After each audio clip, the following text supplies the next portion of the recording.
itsmintsalad, and I saw K-PAX. It is directed by Ian Softly. It's spelled I-A-I-N softly. I have no idea how to pronounce it. This was requested by a Patreon. If you'd like to fast track a movie review, you can do that at patreon.com/ASEPresents. And if you haven't seen this movie, I will spoil it for you. This movie starts with a guy just appears in the train station. He's like, has glasses on, and then he walks over to a lady, and then he gets reprehended by the police, and it's like, okay. First of all, just being near a lady who falls is enough to get reprehended by the police? Like, seriously? Like, you just walked over there and they're like, oh, arrest you now. A crime has been committed. But this guy is like, oh yeah, I'm Prot, and I'm from a planet that's 1,000 light years away. And at this point, I'm like, I'm not sure if I believe you at this point, but he gets sent to a psychiatric hospital because of it. He goes to the doctor's like, hello, tell me more information, please, about where you're coming from. And this guy has like a whole, like, a bunch of stuff that he knows already about this planet, about his home planet called K-PAX, and it's like, how did you get here then? Where's your spaceship? Oh, like light travel. And I'm like, is this guy really into light travel? Does it exist? Watching this movie was sure a trip, because on the one hand, I really wanted to believe Prot, and I was like, oh man, this guy, he just seems like he's saying all the things. I especially like the part where like the guy is like, hey, whoa, please, how do you travel? Light travel. Can you go there? All right, hola, I'm back, or whatever. And it's like, you can't even see it. He just said it, and it's like, oh, imperceivable to the human eye. That's wild. That is really wild. Also, what's really interesting is that there's a lot of speculation since that scene that I just mentioned.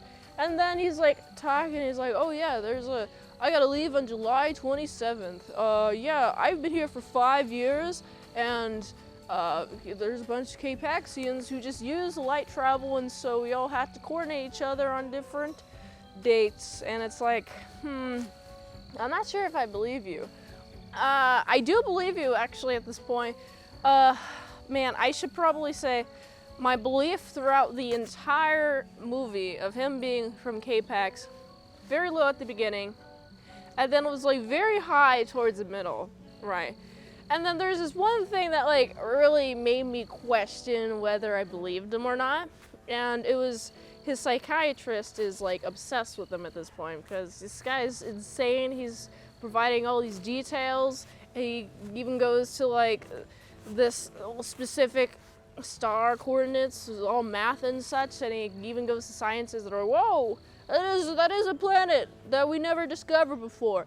You say that place has lights, other things needed for life, like, I don't know, water. Water is helpful, right? But, you know, that guy's like, oh yeah, here you go. Okay. But, I gotta mention psychiatrists again. I'm getting a little bit like scattershot with my thoughts here. But this guy is like, hello, please, hypnosis time. Tell me a thing about your past. And then we have Prot is saying stuff about how he has a family and such. Even before he was like, yeah, we don't have any families. We just all kind of hatch or something.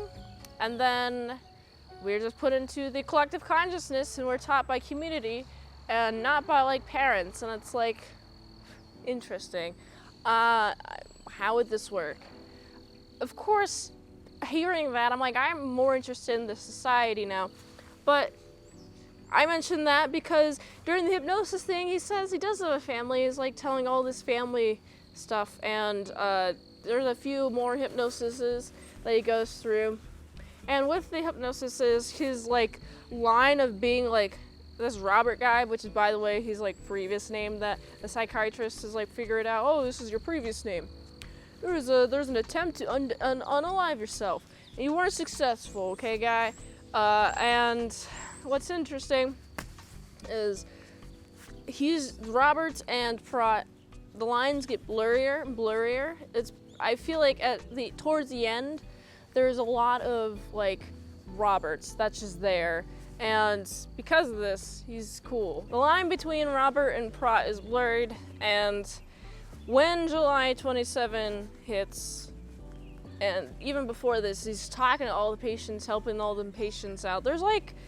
He's talking to the patients, right? And I find this to be very interesting. So he's like, oh yeah, I can help you get cured. You have to do a couple of tasks for me. And so like a couple of them did get tasked, and he's like, okay, well, I'll cue you, and he even showing this one guy that he just like snaps the neck of or suffocates or whatever the heck he does, and then he revives him, and that guy's like, oh, well, all of my silly little issues doesn't matter. I'm no longer afraid of death because death is something you shouldn't be afraid of, okay?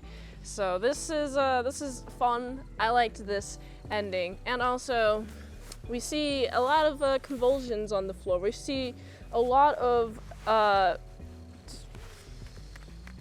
speaking. Yes, a lot of yelling from the patients, because he also promised to help them. But you could just help them all, man. Just like go in the little and just go in the middle of the night and just kind of twist their necks real quick and then revive them all, and they'll be fine. It's okay. But what's also interesting, I said convulsions because he's convulsing on the floor. Now we have Robert, and I'm like, okay, this Robert guy's here. Are you saying that he got possessed by Prot too? Because he also doesn't think it was a delusion. Psychiatrist thought it was a delusion, but he doesn't think it was a delusion. And so I'm like, oh, this is a very confusing movie. I'm not sure if I think it was a delusion. I think it wasn't. Maybe he got possessed by an alien. I'm not sure, but there's a lot of character progression. Since this is the end of the movie, there's a lot of character progression of Prot. A good introduction, good like, why is he here, to like, oh, could be a delusion, and then like the movie leaves you with the question of whether this is real or not. And it was pretty cool. I like the psychiatric hospital as a setting. That was pretty cool. I enjoyed that. Anything else that I liked? The pacing was pretty nice. I was very surprised by this movie's existence, and I was caught off guard with how much I liked it. So I gotta give this movie a solid 7.7 out of 10.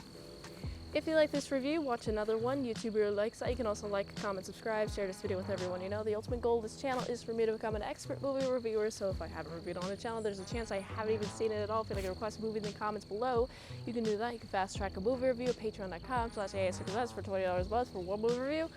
For 1 month, $3 a month, or how to drop Pokemon tutorials, all at patreon.com/ASEPresents. And if you'd like to help support the daily grindiness of all these daily movie reviews, to go to this link tree to find a way that you can help support the daily grindiness. So go here.